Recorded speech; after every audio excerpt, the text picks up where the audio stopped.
write poems right now that are called somatics, and I'm putting together a new book of them. It's going to come out next spring, and I wanted to start off with reading 3 of those. I create these rather elaborate exercises, and then I put myself through them.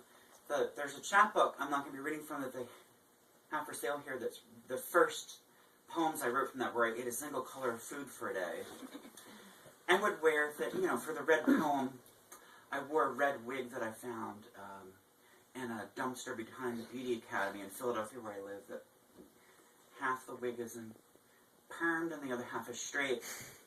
I guess it was a class, when they filmed or something. So, but I'm not going to be reading from that. I'm going to read this first one. Is the exercise is titled "Anoint Thyself," and it's for my friends John Coletti and Jess Mines. Visit the home of a deceased poet you admire and bring some natural thing back with you. I went to Emily Dickinson's house the day after a reading event with my friend Susie Timmons. I scraped dirt from the foot of huge trees in the backyard into a little pot, then drove into the woods where we found miniature pears, apples, and cherries to eat. I meditated in the arms of an oak tree with a pot of Emily's dirt, waking to the flutter of a red cardinal on a branch a foot or so from my face, staring, showing me his little tongue. When I returned to Philadelphia, I didn't shower for 3 days, then rubbed Emily's dirt all over my body, kneaded her rich Massachusetts soil deeply into my flesh, then put on my clothes and went out into the world. Every once in a while, I stuck my nose inside the neck of my shirt to inhale her delicious, sweet earth covering me. I felt re-virginized through the ceremony of my senses. I could feel her power tell me these are the ways to walk and speak and shift each glance and the total concentration for maximum usage of our little allotment of time on the planet. Lose and waste no more time, poet. Lose and waste no more time, she said to me, as I took note after note on the world around me for the poem. So I did the exercise with her dirt, and then I wrote this poem. I really feel like Emily Dickinson is misunderstood. Everybody thinks that she was just a spinster, and she changed everything, and she was a real badass. I mean, she just, she's not the quiet person people want her to be. Period. Emily Dickinson came to Earth, and then she left. Your sweaty party dress and my sweaty party dress lasted a few minutes until the tomato was gone. Someday they will disambiguate you, but not while I'm around. Our species won, Emily. We won. It feels so good to be winning. The flame of victory, pass it around. It never goes out. Dinosaurs ruled Massachusetts. Dinosaurs fucking and laying eggs in Amherst, Boston, Mount Holyoke. Then you appeared, High Priestess, pulling it out of the goddamn garden with both hands. You, Emily, remember the first time comprehending a struck match can spread a flame. It feels good to win this fair and square. Protest my assessment all you want, but not needing to dream is like not needing to see the world awaken to itself. Indestructible epiphanies consume the path, and just because you're having fun doesn't mean you're not going to die. Recrimination is the fruit to defy with unexpected appetite. I will be your outsider if that's how you need me. Electric company's stupid, threatening letters cannot affect a poet who has faced death. So, the idea is that poetry is in everything all the time. And I try to find it as best I can. And I make it happen. And this is an example where there was a hurricane passing through Philadelphia, and I went out to be in the hurricane in a shelter, out near the Liberty Bell, actually. But, so I'll just read the exercise, and you'll see what I did. It's called Storm-Soaked Bread for Julian Berlasky. Sit outside under shelter of a doorway, pavilion, or umbrella on a park bench. But somewhere outside where you can easily touch, smell, taste, feel the storm. Lean your face into the weather, face pointed up to the sky. Stay there a bit with eyes closed while water fills the wells of your eyes. Come back into the shelter, properly baptized in the beauty of pure elements, and be quiet and still for a few minutes. Take some preliminary notes about your surroundings. Try to not engage with others who might run to your shelter for cover. If they insist on talking, move somewhere else. You are a poet with a storm to digest. This isn't time for small talk. You are not running from the storm. You are opening to it. You are in it. Stick a bare arm or foot into the storm. Let your skin take in a meditative measure of wind and rain. If you are someone who ran from storms in the past, take time to examine the joys of the experience. Remind yourself you are a human being who is approximately 80% water. So what's the harm of a few drops on the outside, right? Yes. Pause, hold your breath for the count of 4, then write with a fury and without thinking. Just let it flow out of you. Set an empty cup in the storm. Hold a slice of bread in the storm. Then put a little salt and pepper on your storm-soaked bread. Maybe some oregano and garlic. With deliberate slowness, chew your storm bread and drink the storm captured in your cup. Slowly. So slowly, please, with a slowness which is foreign to you. Think the whole slow time of chewing and drinking, how this water has been in a cycle for millions of years, falling to earth, quenching horses, elephants, lizards, dinosaurs, humans. They pissed, they died, their water evaporated and gathered again into clouds to drizzle down and storm down into rivers, puddles, aqueducts, and ancient cupped hands. Humans who loved, who were long dead, humans who thieved, raped, murdered, were generous, playful, disappointed, fearful, annoyed, and adored one another, each of them dying in their own way, their water going back to the sky, coming back down to your bread, your lips, your stomach, to feed your sinew, your brain, your living, beautiful day. Take your notes, poet. It is your moment to be totally aware, completely awake. So this is the poem I wrote from the hurricane. And the title of it is, One Day I Will Step from the Beauty Parlor and Enlist in the Frequency of Starlings. My favorite morning is not caring if the blood on the sheets is yours or mine. A machine in your station rides me tracks to snacks, snacks to tracks. I feel very fortunate to know magic is real and poetry is real. You can see it in the writing if a belief in one is missing. A mouse eating the dead cat, our longed-for malfunction. I was born in Topeka, otherwise they would have never let me in.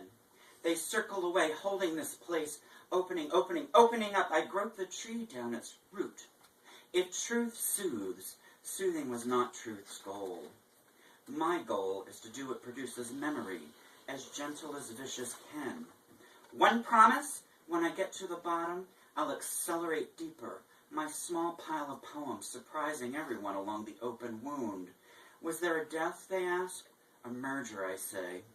Everyone paying attention, enjoy your visit. Everyone else, good luck. So I'm going to read one more somatic, and it was in the summer, last summer. I was on my way to a poetry reading in Philadelphia, and I was mugged. And I didn't get stabbed or anything, but, so on my way home on the subway, I thought, well, this is my opportunity to walk my talk, and where I say that I can turn anything into a poem, right? So, this is what I did. It's called Mugged into Poetry. If you haven't been stabbed or shot, if they took your money under threat and left, consider a poem. After I was mugged recently in Philadelphia, this exercise came to mind on the subway ride home, the post-mugging subway ride where poetry took its rightful place at the center of my world, where even muggers play a part in it, its being bigger than the knife, more concentrated and firmer than his cock, which will have many admirers in prison. He's going to die. So am I. So are you. He could have easily killed me, he and his 3 friends, but I'm alive and quite well, writing for poetry as I willingly came to the cesspool of humanity to do. All the globe becomes a poem. It is enough to manage this small part. Here, a body and a body, stinking, beautiful, a bit of tormented, angry, tender, delicious flesh. It is enough, each of us. If we can read this, we are all alive and creative. Anyone who tells you that you are not creative is a coward, afraid of his own potential. Trust me.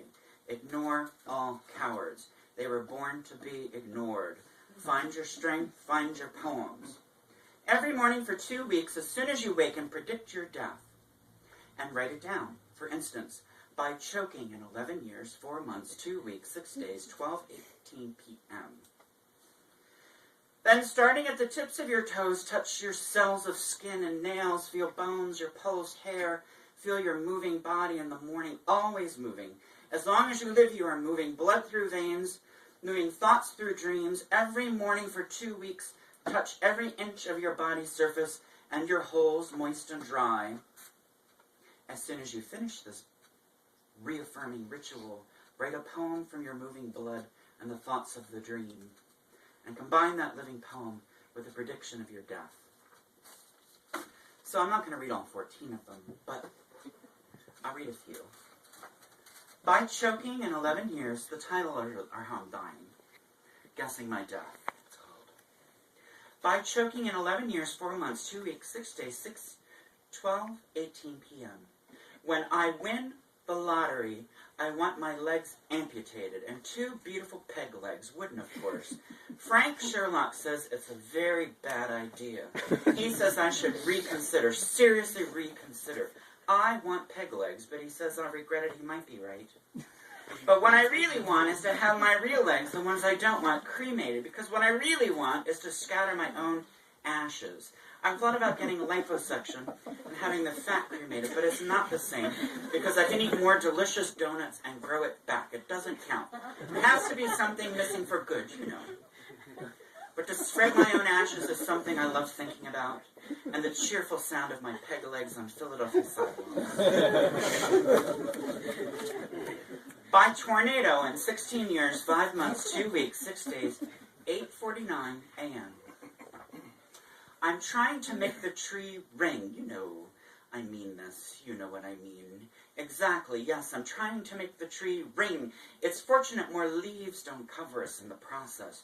I'm open to abstraction on this page, a painting literally more abstraction, lost in copious design. Some of the orange signs tell us exactly how you go if you drive, or abstract winnings of extractable longitudes. Looters display winning contents on the mattress, a winning collage. Things you use are losing the way to get it, trying to make the tree ring. An effort. You say an effort, but you also say mayonnaise does it better. So then mayonnaise it. By bludgeoning in 4 years, 10 months, 1 week, 1 day, 6:22 a.m. My first Afghani meal was with Frank Sherlock and Ron Silliman, 3 years after the American invasion of Afghanistan. Delicious turnover. How many people were killed that day? The waitress was nice. Was the music Afghani? No, Egyptian. I don't understand Kandahar or the Korangal Valley any more than I do Valley Forge. And I've been to Valley Forge a lot. The deer and the daisies are not why it's remembered. And if the battles had not been waged, those hills would have been part of King of Prussia's shopping mall. The importance of war kept this soil free from legions of cement trucks and steel. National Park, the cannon and the cannonball tree roots cradle. By electrocution in 4 years, 11 months, 1 week, 1 day, 4:13 p.m. I really love moving while standing still, sitting still. I do it by escalator, bus, elevator, airplane, horse, car, train, trolley, LSD. Must admit, most of my acid trips have been evil. I need a lighter trip. Diet LSD.